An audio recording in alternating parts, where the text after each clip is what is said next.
Hello friends, welcome to defence matrix. तो जैसा कि एक फ़ोटो हमने कम्युनिटी पोस्ट में पब्लिश करी थी मिग-29 यूपीजी फाइटर की, जो कि एक्स यूज़र चौहान द्वारा पोस्ट करी गई थी और ये ले एरिया की बताई जाती है। इस फोटो में खास बात ये थी कि मिग-29 यूपीजी लाइव मिसाइल से लैस था, साथ ही साथ ड्रॉप टैंक भी कैरी कर रहा था। और ये पहली बार नहीं है कि मिग-29 यूपीजी एयरक्राफ्ट को लेह में देखा गया है। इंटरेस्टिंगली ये एयरक्राफ्ट लोडेड था और वो भी लाइव मिसाइल से। अब हमें कैसे पता लगा ये लाइव मिसाइल्स से? तो रशियन मिसाइल्स जो कि वॉरहेड नहीं कैरी करती हैं, ट्रेनिंग के लिए इस्तेमाल करी जाती हैं, वहाँ पर ब्लैक स्ट्राइप यूज़ करी जाती है। वहीं पर जो वेस्टर्न मिसाइल्स हैं ये ब्लू, ब्राउन और येलो स्ट्राइप्स यूज़ करती हैं, जहाँ पर ब्लू का मतलब है नो वॉरहेड, ब्राउन का मतलब है लो एक्सप्लोजिव और येलो का मतलब है हाई एक्सप्लोजिव। बाकी एक पिंक स्ट्राइप भी होती है जो कि लाइव सीकर को इंडिकेट करती है। वहीं पर रशिया की बात करें तो यहाँ खाली ब्लैक स्ट्राइप ही होती है और जिस सेक्शन में ब्लैक स्ट्राइप है इसका मतलब है वहाँ पर वॉरहेड, एक्सप्लोजिव्स और सीकर्स मिसिंग हैं। तो यहाँ पर क्लीन मिसाइल्स हैं, यानी कि ये लाइव मिसाइल्स हैं। साथ ही साथ मिग-29 यूपीजी द्वारा सेंट्रल लाइन ड्रॉप टैंक भी कैरी किया जा रहा है, जो कि 1500 लीटर्स का फ्यूल कैरी करता है।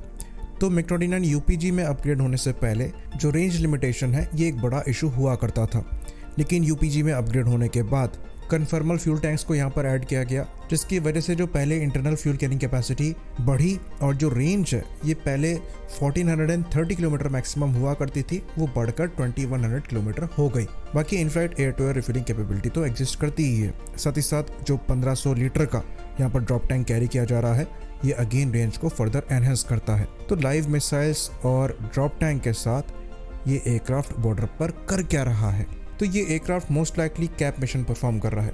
कैप यानी कि कॉम्बैट एयर पेट्रोल, जिसके अंतर्गत एक पर्टिकुलर एरिया को पेट्रोल किया जाता है किसी एनिमी के अटैक के अगेंस्ट में। पर यहाँ पर किसी तरीके का अटैक तो नहीं हो रहा है, पर आप ये कह सकते हैं कि यहाँ पर प्रेजेंस जताई जा रही है, यहाँ पर तैयारियों को दिखाया जा रहा है। तो ये 4 मिसाइल्स जो आपको दिखाई दे रही हैं, इनमें से 2 जो हैं ये शॉर्ट रेंज की R-73 मिसाइल्स हैं और 2 जो हैं ये लॉन्ग रेंज की एक्टिव BVR मिसाइल R-77 है। तो यूपीजी में अपग्रेड होने से पहले ये एयरक्राफ्ट R-77 मिसाइल्स कैरी नहीं करते थे। पहले R-27 फैमिली ही मिग-29 द्वारा कैरी करी जाती थी, जो कि BVR मिसाइल्स तो थी पर वो सेमी एक्टिव गाइडेड थी। एक्टिव मिसाइल का फ़ायदा यहाँ पर ये रहता है कि आपको एक पर्टिकुलर डिस्टेंस तक ही गाइडेंस प्रोवाइड करनी पड़ती है, जिसके बाद आप डिफेंसिव मोड में जा सकते हैं। तो ये कॉम्बैट में एक बड़ा एडवांटेज देता है। तो खाली मिसाइल को देखकर ये R-77 का कौन सा वर्जन हो सकता है ये कहा नहीं जा सकता। मोस्ट लाइकली ये नॉर्मल R-77 या फिर RVVAE हो सकती हैं, जहां पर आपको मैक्सिमम रेंज 80 किलोमीटर्स की मिलती है। और इन मिसाइल का जो वजन है ये करीबन 175 किलोग्राम का बताया जाता है। वहीं पर जो लेटेस्ट R-77-1 है, जिसके बारे में कुछ रिपोर्ट्स हैं कि इंडिया द्वारा वो भी प्रिक्योर करी गई हैं, वहाँ पर आपको 110 किलोमीटर के अप्रॉक्स की मैक्स रेंज मिलती है, पर वहाँ फ्यूल ज़्यादा कैरी किया जाता है तो वज़न भी 190 किलोग्राम्स का है। इनके अगेंस्ट में अगर चाइना के डिप्लॉयमेंट की बात करें तो चाइना द्वारा J-11 और J-10 फाइटर्स डिप्लॉय किए गए हैं। J-11 चाइनीज़ फ्लैंकर्स हैं, वहीं पर J-10 जो है ये single engine delta wing aircraft हैं। फ्लैंकर्स की बात करें तो ये साइज़ में काफ़ी ज़्यादा बड़े हैं और इनका थ्रस्ट टू वेट रेशियो अच्छा तो है पर मिग-29 जैसा नहीं है, और इसीलिए बड़ा साइज़ और भारी एयरक्राफ्ट होने की वजह से, साथ ही साथ हायर एल्टीट्यूड में थ्रस्ट नंबर लूज करने की वजह से इस लोकेशन में इस एयरक्राफ्ट की जो परफॉर्मेंस है वो काफ़ी ज़्यादा नीचे चली जाती है। तो फिजिकल परफॉर्मेंस के मामले में मिग-29 एक ज़्यादा कैपेबल फाइटर है और इसलिए इंडियन एयरफोर्स द्वारा स्पेशली ये एयरक्राफ्ट इस पर्टिकुलर रीजन में ज़्यादा ऑपरेट किया जाता है। ऑल्दो Su-30 MKI भी यहाँ से यूज़ किए जा रहे हैं, पर कॉम्बैट एयर पेट्रोल जैसे मिशन के लिए ये एयरक्राफ्ट ज़्यादा सुटेबल रहता है। लेकिन अगर आप एवियोनिक्स और वेपनरी की बात करेंगे तो जो नए J-11 या फिर J-10 है वो थोड़ा सुपीरियर हो जाते हैं। बट अगेन माउंटेनस रीजन में जो फाइट्स हैं ये मोर और लेस नाइफ फाइट्स होती हैं, जहाँ पर एजिलिटी एक बड़ा रोल प्ले करती है।